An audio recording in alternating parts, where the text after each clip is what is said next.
কেউ যদি 10 বার সূরা ইখলাস বা কুল হুয়াল্লাহ সূরা পাঠ করে, কয়বার?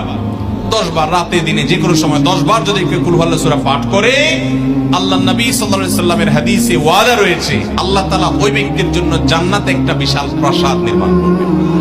দুনিয়ার কোন প্রাসাদ না ভাই, পামজমায়রার প্রাসাদ না ভাই, এটা কোন দুবাই বা পৃথিবীর কোন গুরুত্বপূর্ণ জায়গার লোভনীয় কোন আকর্ষণীয় কোন জায়গার প্রাসাদ না ভাই, জান্নাতের প্রাসাদ। দুনিয়ার প্রাসাদ রেখে চলে যেতে হবে, জান্নাতের প্রাসাদ যে একবার পেয়ে যাবে অনন্ত অসীমকাল পর্যন্ত আর তার সেখান থেকে বের হতে হবে না, তার থেকে ছুটবে না। আল্লাহ আমাদের সবাইকে ফজিলত অর্জন করার তৌফিক দান করুন, আমিন। তাহলে সূরা ইখলাস 10 বার মাঝে মধ্যে পড়তে যদি আমরা চেষ্টা করি, পুরা সূরাটা একবার পড়তে 1 মিনিট সময় কিন্তু লাগে না।